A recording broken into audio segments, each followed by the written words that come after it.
Le chef de l'État, très bien éclairé comme à ses habitudes, a pris la sage décision de ne pas convoquer le référendum parce que, comme vous l'avez compris certainement, ça aurait été une manière de distraire les ressources de l'État sur des questions qui n'en valent pas la peine.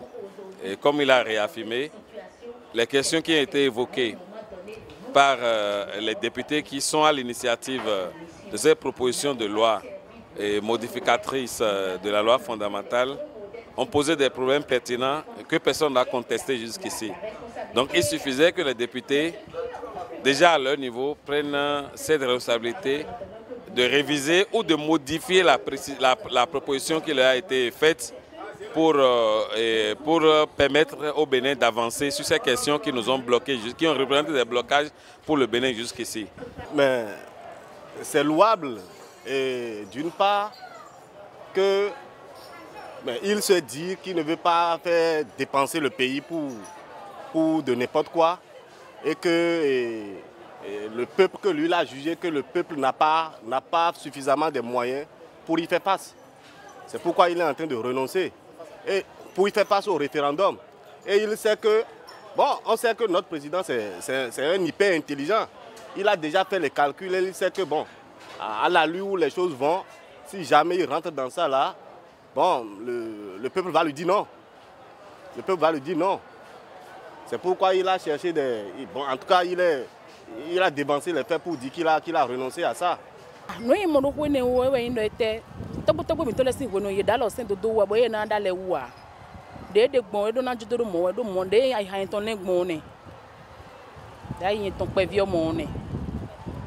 tout cas,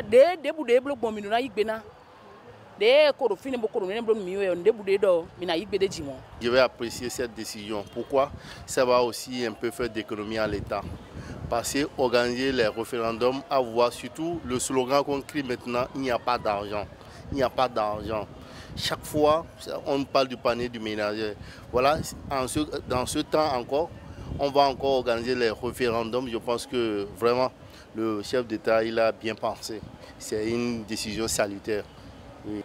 Aujourd'hui, regardez la morosité qu'il y a dans le pays. Où tout le monde crie, on a faim, on a faim, on a faim. Si le chef de l'État lui-même, il sait que les gens ont faim et qu'il va encore mettre de l'argent pour peut-être ceux qui sont autour de lui, va dilapider ces sous-là pour dire qu'ils vont aller faire des campagnes dans les zones reculées. Mais il n'a intérêt que de laisser. Sinon, ça là, c'est de l'argent que ça va prendre. Et l'argent que ça va prendre, ce serait peut-être les gens qui vont aller en mission pour dire qu'ils veulent aller faire campagne pour que le peuple vote.